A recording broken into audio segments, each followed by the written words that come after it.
La respiration traditionnelle. Donc cette respiration, c'est hyper important de la connaître et de savoir la pratiquer quand vous faites du yoga, d'accord? Donc dans beaucoup de yoga, on respire en Ujjayi, mais on en oublie un petit peu les différentes étapes de notre corps qui nous permettent de respirer, ok?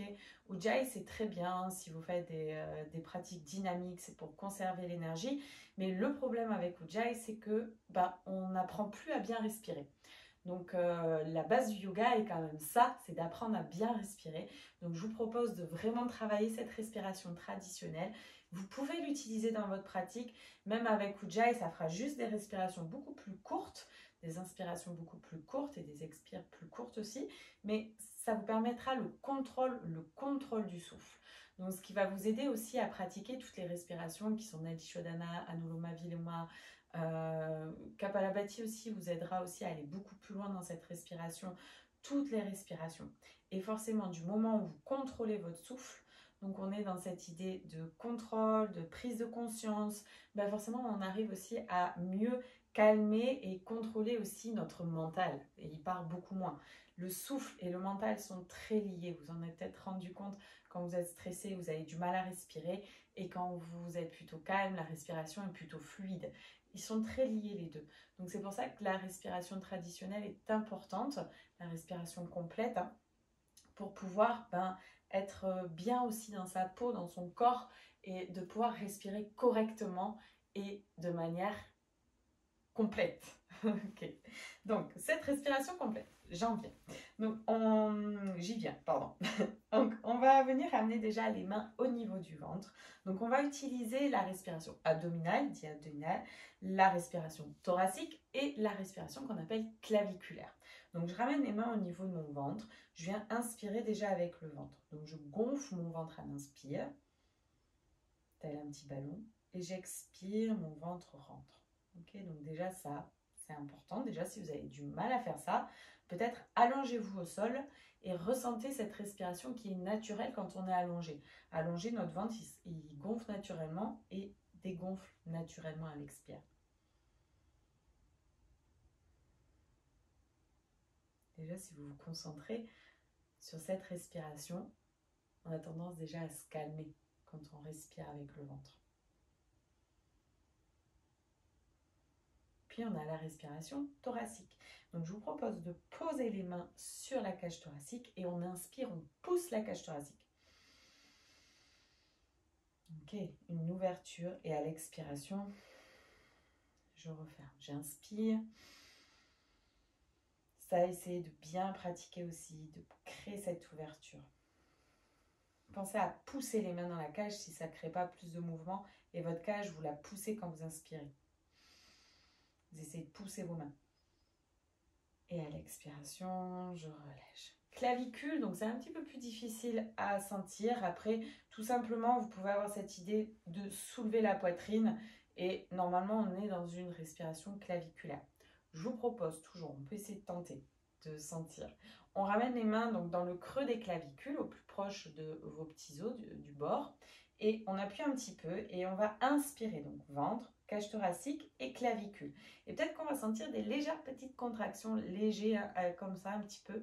Et c'est dit la respiration claviculaire parce que apparemment les clavicules bougent un petit peu quand on inspire profondément. D'accord? Donc j'inspire ventre, cage thoracique, clavicule. Et je fais monter le souffle. Et vous voyez ici, ma poitrine aussi s'est soulevée. Donc après, c'est aussi pour ça que moi, j'ai plutôt tendance à dire on respire avec la poitrine. D'accord? Parce qu'il y a cette sensation de... Je fais monter le souffle jusqu'en haut. Ok, je le monte. Et ici, donc, vous voyez ici, la cage thoracique, elle est ouverte. Ma cage thoracique est ouverte, ma poitrine est soulevée. Et à l'expiration, je vais expirer d'abord en utilisant le ventre. Donc, je contracte le ventre. Puis après, c'est la cage thoracique qui se referme et la poitrine qui suit. Donc, je refais, j'inspire. Et je garde, j'expire.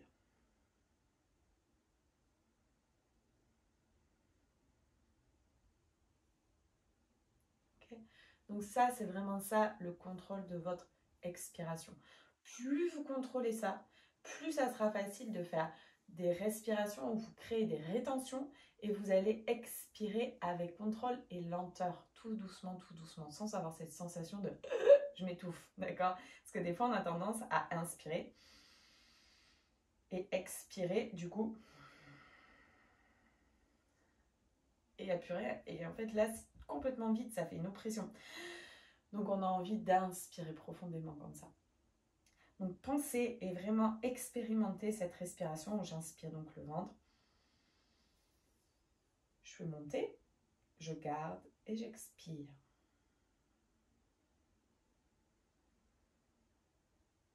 Et là, vous pouvez aller loin et très longtemps.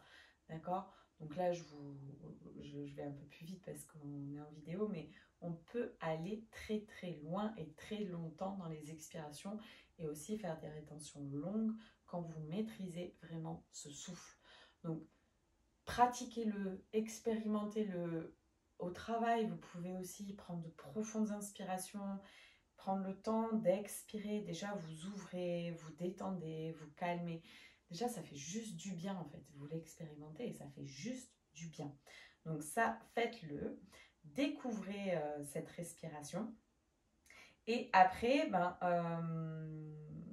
voilà, au fur et à mesure, ça va venir se placer aussi dans les postures. Donc ça, il faut y penser. Si le prof ne vous en parle pas, il faut essayer, vous, d'y penser, ce qui est des fois pas évident.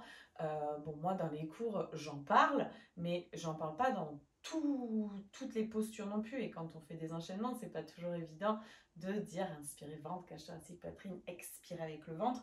Mais voilà, c'est quelque chose que c'est important d'utiliser cette respiration. D'accord? La respiration complète, c'est la base, c'est savoir respirer et contrôler notre souffle.